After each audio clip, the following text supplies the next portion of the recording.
We've got to warn people. Terrifying for words. What do you see?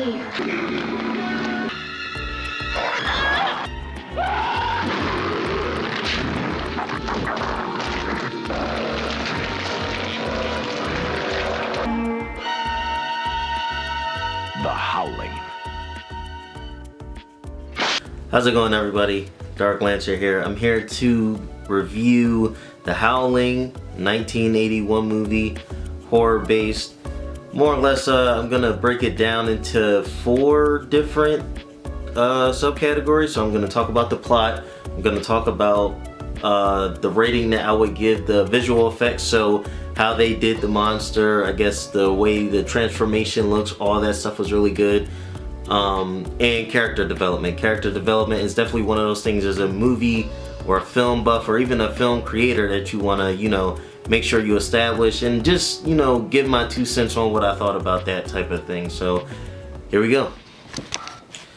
Okay, so one of the first things I want to kind of preference is that this movie came out in 81, so there were a lot of things that were kind of up and coming on the horror scene that were not really fresh or new as far as like genre or even franchise wise, but it was like their second movie. And if you're a movie buff, fanatic, whatever the case may be, you know that sequels, if anything, are the hardest to make. So during 81, you had Halloween 2 coming out, you had Evil Dead coming out, like the very first one.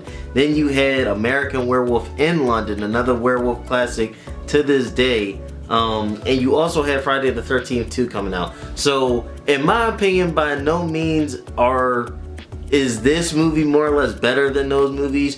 But the idea that I had when I get into the unboxing later with the figure is something that I wanted to do for a while when it came to werewolves. But when it comes to just that man versus beast type symbiosis or like things like that, I've always kind of been like interested in like movie wise, like how they make those scenes, how they make the transformations, things like that to make it seem very more holistic or very intriguing to watch as a moviegoer. And even some of the lore behind how it happens, because not all werewolf movies, I guess, have the same type of niche or same type of cliche stereotype of how the virus or the curse is being brought on them. So all that stuff is going to be explained in the plot and everything like that. But I just wanted to give kind of a year preference, if that makes sense, or just all the things that it had to compete against. And again, by no means was this like a AAA movie like better than all the other ones I just named, but I also just want to give it its recognition. And I sat down and watched the movie. I thought it was good for its time, and I think they all, like, probably not now, but a while ago they re-released it in 4K, which is not the version I watched. I watched the grainy version on Tubi, by the way, shout out to y'all. But yeah, I watched it on Tubi, so it's just like I watched the original grainy clear-cut version of it, if that makes sense. But aside from that, yeah, let's get into, like, again, I want to explore the plot, what happened basically, and my thoughts on that while I'm going on. So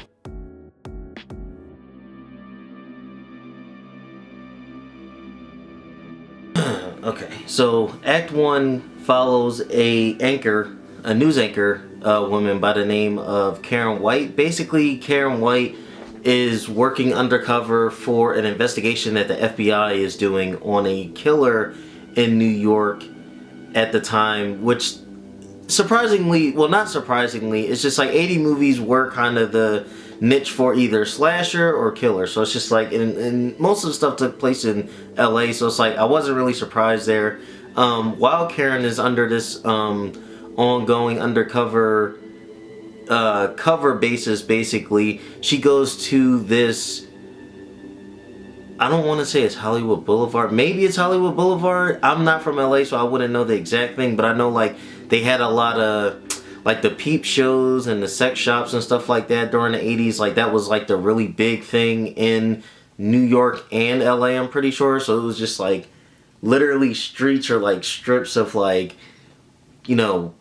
prostitutes, like, again, sex shops, like peeping shops where you can, like, it was like a movie theater, but it would play like porn instead of like actual movies. But more or less, she goes in there to confront the killer named Eddie Quest or Eddie Quest, something Quest or Quest, one of those. I couldn't pronounce his last name right.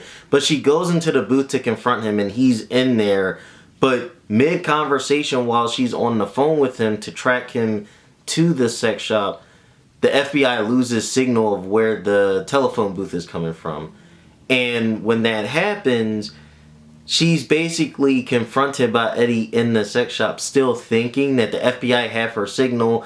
They'll come in and they'll help her, whatever the case may be. But little does she know they can't help her because they don't know where she is. But luckily, the two cops that were trailing her the whole time happen to pass by the sex shop while they were looking for her. When they go in and ask, where's this woman at? She was supposed to be here. She's on this undercover mission, da-da-da-da. They hear a yelling in the background, and they just shoot first, ask questions later. So Karen runs out of the room. They shoot up the whole entire booth. I think it was like a booth where they can watch the adult rated movies. So they shoot up the booth. They kill Eddie. She comes out and she's just like in trauma, just shocked, like, oh my God, like I almost died. All this other stuff happens. And while the investigation was going on, while she was undercover at the news broadcasting station, her husband named Will was actually witnessing all this at the same time. So he's worried about his wife. Is she going to make it or not? She's going to be traumatized after this. Yada, yada, yada. That ends up happening. And later on down the line, they both meet this psychiatrist named Dr.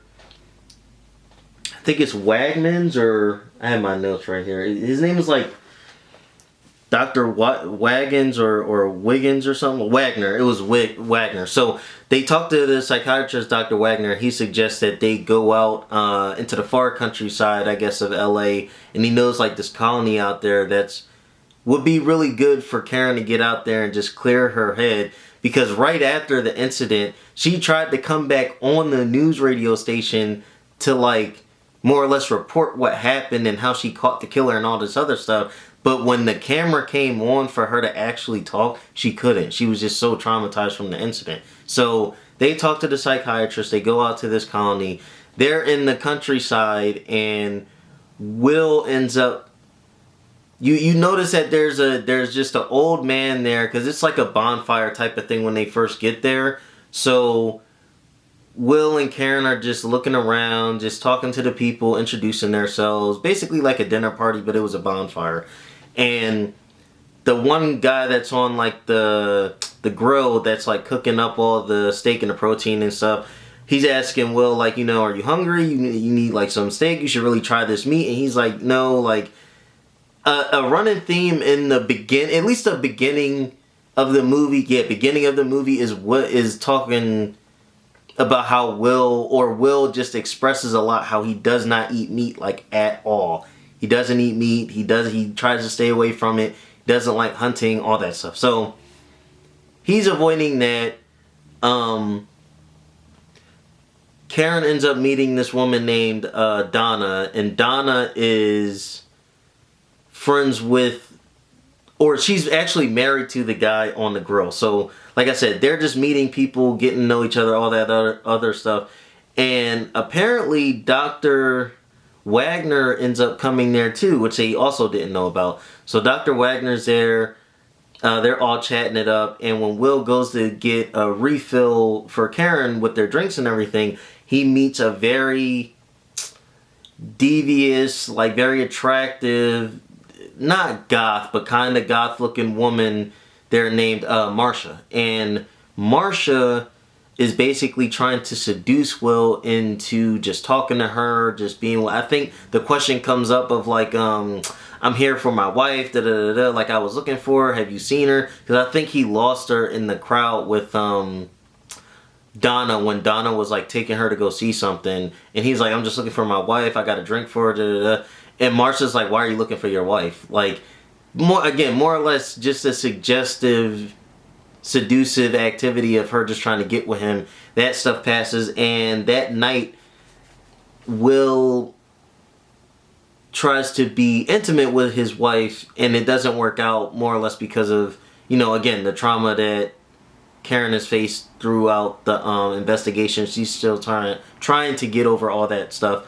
So the next day, you end up finding out that a lot of the people in the colony have kind of taken the Will. They kind of like his, not demeanor, but just the way he carries himself. They think he's a pretty solid guy, so they're like, like, come hunting with us. So again, he tries to reject them like peacefully or like just not really interested. But then the wife suggests that he goes out there. Maybe it would be good for them to like kind of have some time apart. So he goes hunting with them. The day goes on and on and on, and I think it gets really late. When it gets late, he gets left behind, and while he's left behind, the werewolf more or less attacks him and scratches him. So he gets infected. He comes out of the woods to meet this, I guess, someone that was a part of their hunting party, which you end up finding out is related to Marcia some way. It's basically her brother. So he's out there just mysteriously waiting for Will while everybody left, and Will's like, can you stitch my shirt up? Like, it got scratched up. Can you help me with like aid? And he was like, no, like, I don't know how to do any of that stuff. But my sister, the one that was trying to seduce you and all this other stuff, she's up the road, so you can go talk to her. So Will reluctantly goes into the cabin. He meets Marcia. They end up talking, kind of hitting it off. But as soon as Marcia kind of takes it a step further, she like gets on top of him, tries to like seduce him again, and he pushes her off. He's like, I'm not like that. I still have a wife at home, so I need to go to her and tend to her. So he goes back, and more or less the werewolf curse, or like it starts taking its toll on Will very lightly at first. So he's like having night sweats. He's he's like scratching himself, or something happens. Oh, he had like the wound, and then by the time the morning came, the wound like healed up. It was like it was never there. Like, it healed up already. But to keep his wife from worrying, from when she seen him the first time with the scar, she asks like, what happened to you? And he was like, oh, like, I had to get aid done to me because I got scratched in the woods and da da da da. But when he comes back home, he has like the scratch on his arm, and that's all she sees that night. But then the next morning, it's like gone. But to keep her from worrying, he still keeps like the patch on his arm or whatever. So later on that day, there's a conversation that's had between Donna,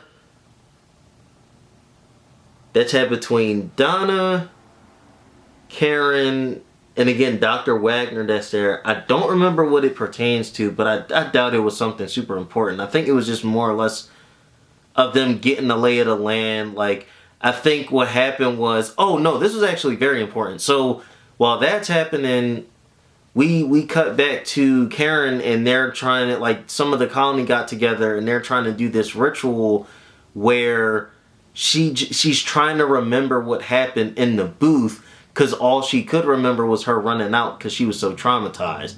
Meanwhile, when you watch the scene in the movie, like, obviously Eddie, the serial killer, he's transforming into the werewolf, but she can't physically see it because of the lights are strobing really light, like bright and everything, and they're so fast. So it's like she's just traumatized in the moment, and she's distracted. So the colony tries to do this thing where, like, they aren't chanting, but like something's happening where like there's smoke all around. They're trying to do some type of ritual to help her remember what she saw. And for some reason, like right when she's about to get it, she can't because she's too scared to more or less like face her fears about it. So she runs out. Her and Donna end up talking. And yeah, I'm pretty sure that's that. So that ends up happening. And then we cut back to Will again. And when they're going to bed, Will has the night sweats again. He's going through the same type of bad, or like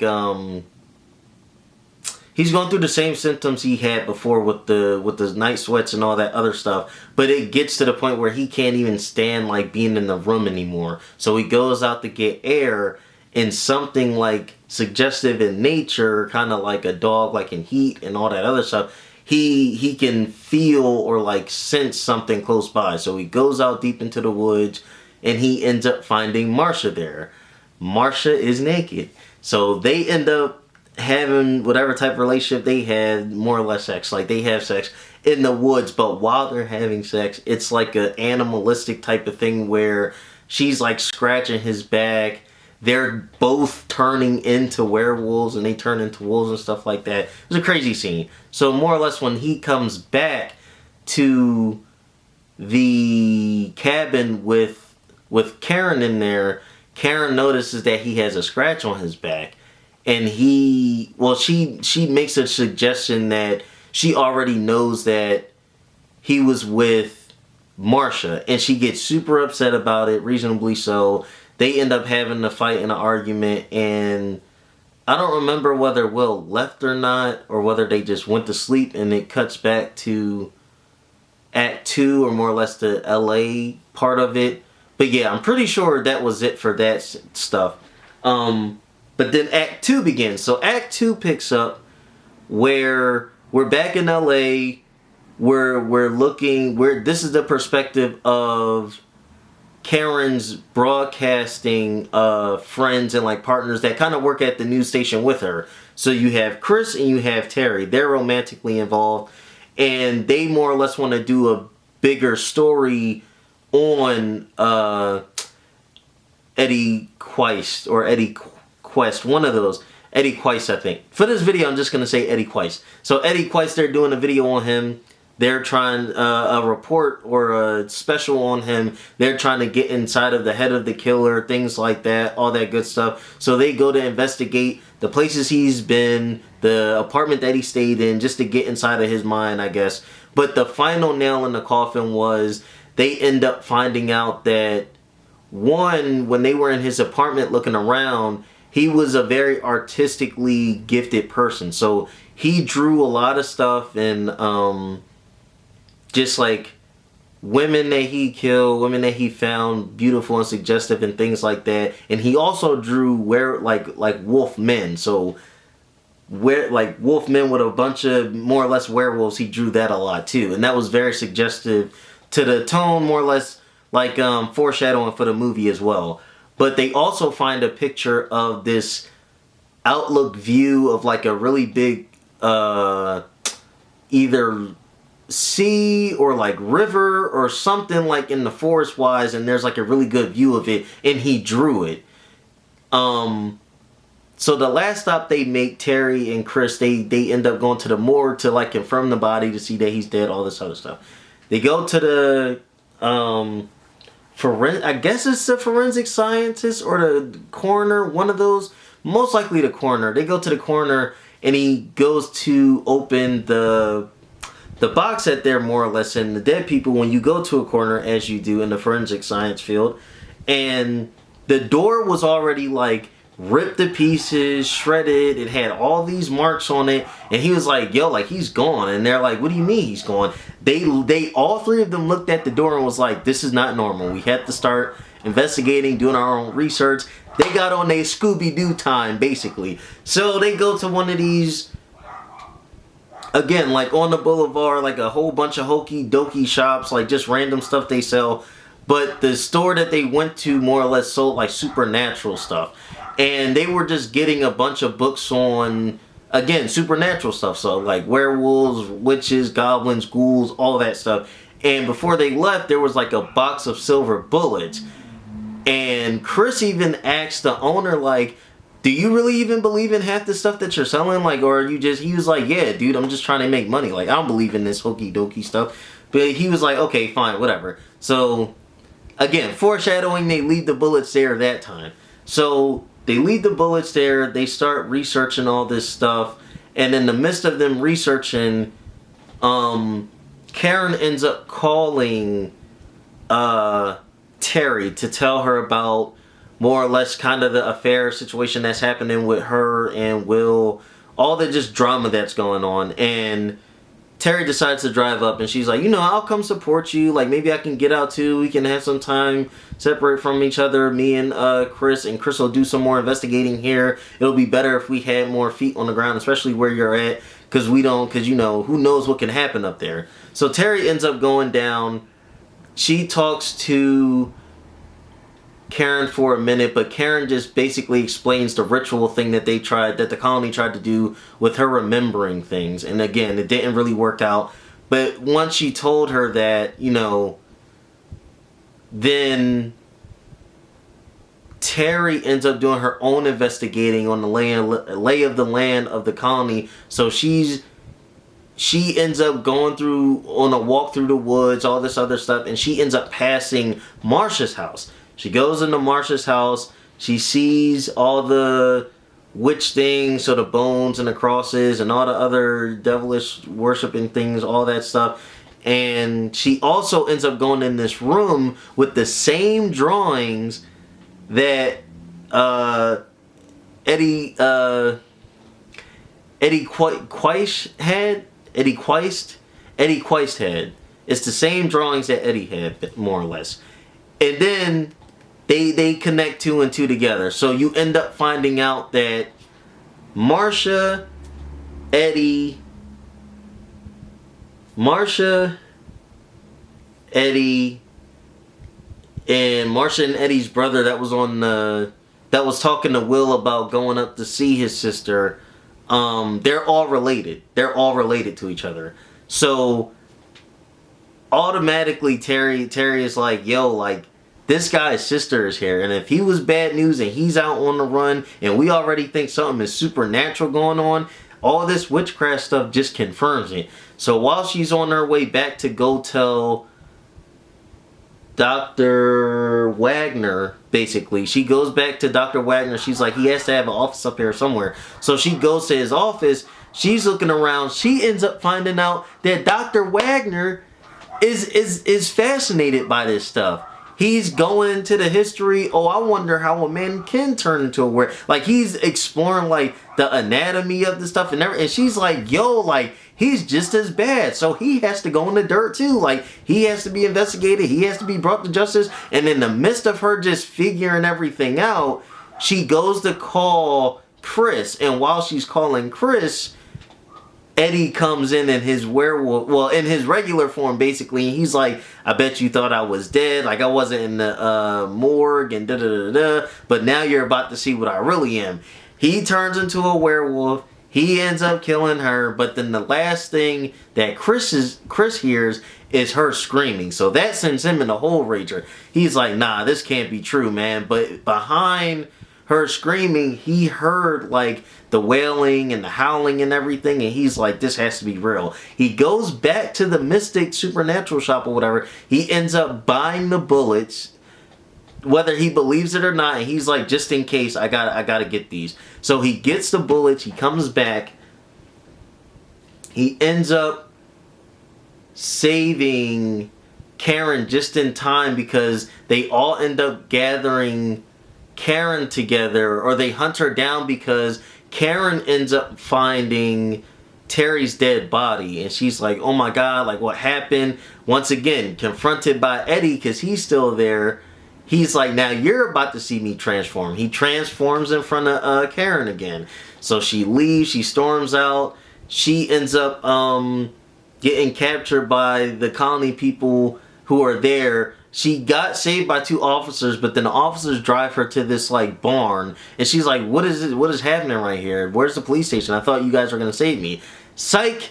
They didn't save her. So they basically all came out of the shadows as a cult or whatever. And they have Terry's dead body just laid out. So from me watching that, my assumption was they're going to transform her to a werewolf, but then make her eat her friend. But again, my man Chris came in clutch because he started shooting everybody down. Then you end up finding out the bigger kicker, everybody's a werewolf, even the doctor. So the doctor ends up trying to transform, Chris shoots him down. The policeman tries to transform, Chris shoots him down. Because nobody in the beginning believed that they were real silver bullets, because he shot somebody. Before he shot the first person, they were like, you don't got real silver bullets. Where could you have gotten them from? Da, da, da, da. He shot that one dude, and he didn't, like, explode or anything dramatic anything like that. But he did die, and they were like, oh snap, like he really had. So they tried to ambush him, but he pulled the three, you know what I mean? Like he pulled the reload caliber on him. So he did it mad fast. He had like a rifle. He shot 3 of them, including the doctor. Dr. Wagner. When Dr. Wagner tried to confront him, he shot him and he died. So they tried escaping in the police car, if I remember correctly. They tried to put leaving the police car, and there's a werewolf on top of the car that's trying to get them out, like still trying to fight. So Karen ends up shooting the werewolf, and it ends up being the husband. She shot her husband, which was in the back trunk by the time they shot him, and he transformed back. He went back to his human form. So long story short, they get back to LA, and now Karen is ready to face her fears. So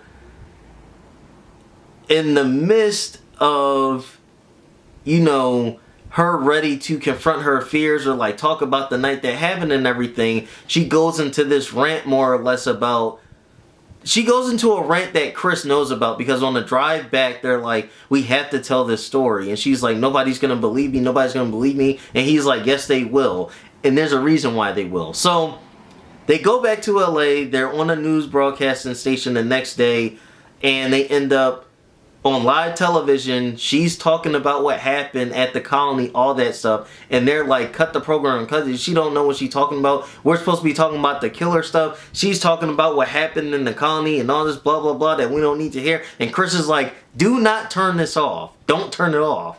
So, spoiler, or like another plot twist, when she shot the husband in the car, the husband scratched her. Bruh, so the husband scratched her. Now, while she's like crashing out more or less on live television, she starts to transform on live television in front of everybody. And nobody is believing this. I think the people that are watching it don't believe it on live television, but the people in the actual news station, they were like, yo, what the hell? Is she having a seizure? Like, what's happening? But she actually started transforming, and it was one of those, if you can't beat them, join them. And I guess a good sense, kind of, because nobody was going to believe her until they showed her, and she showed them. So it's just like, that's how the story ended. Yeah, so that was the plot end of it.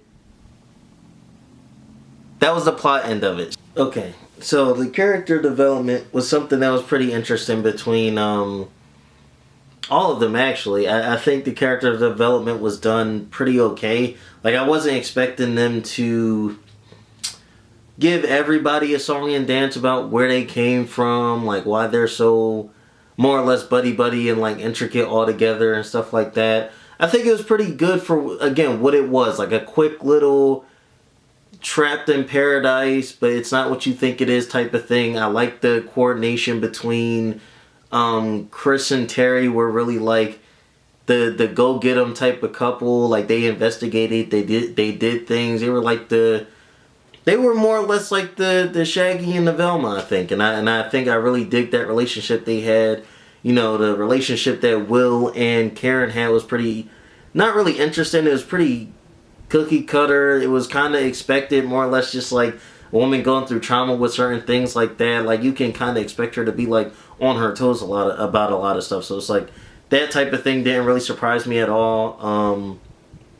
Their relationship was pretty basic. Like obviously Will did some messed up things, more or less under the influence of like the werewolf curse he had, along with other stuff, you know. But in the beginning, I think Will had really good intentions. He wanted his wife to get better. You know, she witnessed something very traumatizing, which he understood for the most part. So yeah, character development wise, that was pretty okay. I think my question is just like, not even from a writer's perspective, but just like, it was interesting to see that like the scene where they're like all trying to getting ready to like ritualize her to become the werewolf, like they're all eventually like they're all ganging up on Dr. Wagner, because Dr. Wagner's like, no, like we could do this a better way. She doesn't need to go through like the the pains and hurts through it, the rough way of becoming a werewolf. She could do it the easy way, or so whatever he was trying to get at. And they turned on him so fast, like, no, like, we're so sick of this. We've been not eating traditional, like, human meat for so long. We're tired of just hunting out and eating what we get. We want to actually eat humans this time. Yo, they switched on him so fast. I'm surprised because they attacked him, but then like Chris was the one to put the nail in the coffin with shooting him. But before that happened, like they were gonna kill Dr. Wagner, bro. They were obviously gonna kill him. But his interest in just like finding out how these people tick, I would have wanted to see how he even got involved with more or less Marsha, who was running the show, because she knew all the witchcrafty stuff and the supernatural everything. So I just want to know how Dr. Wagner got involved with those set of people, all that stuff. So that was pretty interesting. But aside from that, I think again the character development was pretty bare bones. I think, which is cause for this type of movie. Again, this is in the 80s. Most of the plot storylines was very cookie cutter, like very basic. Like you don't need like a textbook or like a thick ass handbook to understand. It didn't have intricate meanings and stuff like that. I think the movie was pretty basic but still good at the same time. And again, for a lot of 80s stuff, that's what it was. There wasn't really no intrinsic thought in a lot of things that went into those type of horror movies back then, especially if you had just like a killer or like a slasher. And that might be different because you think about it generational wise, traumatization isn't what it was in the 80s, I think, or what they depicted it in the 80s versus what it is now. Like you take a kid now, seeing somebody like get shot or like die or something like that, I think even entertainment wise, like in movies and stuff like that, it's not as traumatizing as it is now versus what it was back in the 80s, which was like, you got to go to bed when this comes on. Like this is an R rating, you definitely not seeing this movie. Whereas now, like, kids make exceptions, they get their parents to go see it with them, all that stuff. So more or less the character development, I would give that like I think a 3 out of 5 is pretty good. That's the rating system I'm going off of out of 5. So I think 3 out of 5 is that's not bad.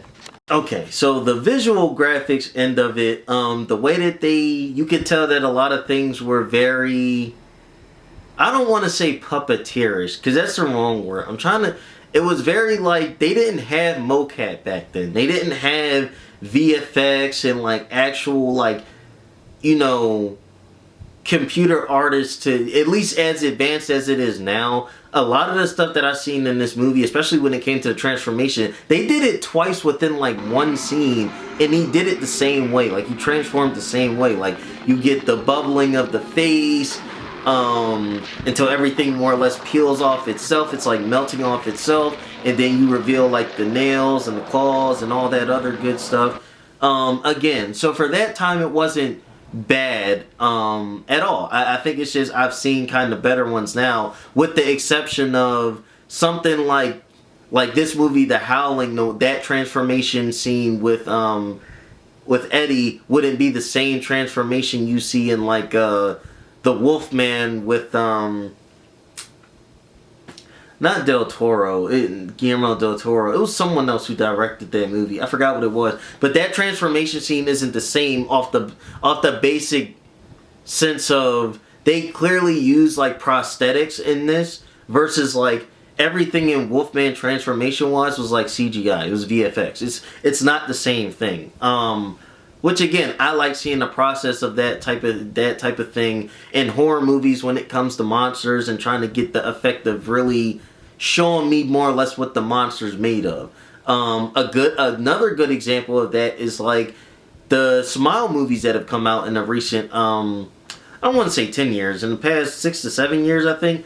Smile 1 and Smile 2. If you look at how the monster more or less appeared in Smile 1, which was all VFX, special effects, all that stuff, versus how it appeared in the second one with the singer and the rock star in the final event when it comes out and everything, those aren't the same thing. And I honestly didn't like it when they made it more prosthetic and puppet like in the second one, as opposed to the first one, it looked more like, yo, like this thing is crazy in the first one versus this one in the second Smile movie. It was just, you could tell that somebody made it up. Like somebody painted that, again, prosthetic, somebody made that actual mechanism and made it move and all that other stuff. So it's like, again, comparing apples and oranges, it wasn't bad. But like, again, this movie, The Howling, didn't have a bad transformation at all. I think for the 80s,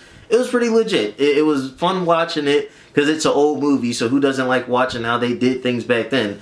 That's my take on it as a visual and film buff and stuff like that. I like seeing how they would manage stuff like that back then. So that was pretty cool.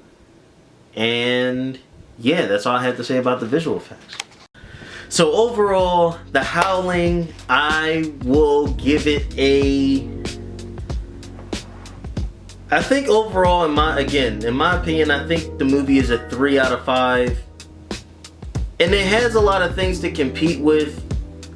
But I also think, again, when I like my favorite when it comes to anything, I guess horror related, if anyone that was to ask me like who's your favorite like universal monster or like classic monster, things like that, it would obviously be like the Wolfman or like the werewolves and stuff like that. I think I just like that storytelling arc of basically man versus beast, the inner like battle that people have to fight within themselves to not let this urge or this hunger or anything like that just over consume you, because if it does, you turn into something completely born against the grain, as they would say, or like born against what you were traditionally supposed to be made as, which is just something unnatural. And I think I like when horror movies are like, especially monster movies, talk about that, like how something supernatural is bringing out a side of someone that's not more or less meant to see the light of day, but it does. So what are you going to do to resolve that? I think that's a battle that everyone fights spiritually, and just fight a very good contextual battle between good and evil. I think it's something that a good horror movie always should have. Not always just because I've seen that usually, I would say around a decade, more or less, a lot of horror movies have been doing that now, where like the evil subsides and it wins, and you tried your best, but like the evil was just too hard to overcome and stuff like that. And it's like, no, I think there are some good horror movies that deserve to have the good side of things win instead of the evil side of things. So yeah, The Howling, 3 out of 5.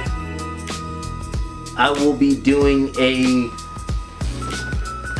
unboxing of the figure that I have, obviously. You guys can see this. It's supposed to be Eddie Quest's werewolf form. And again, the project that I wanted to work on with this has to do with another horror comic book, actually, that just recently came out in the past, I want to say 2 years. It's 2026. Yeah, 25, 24. Yeah. The past 2 years. I'll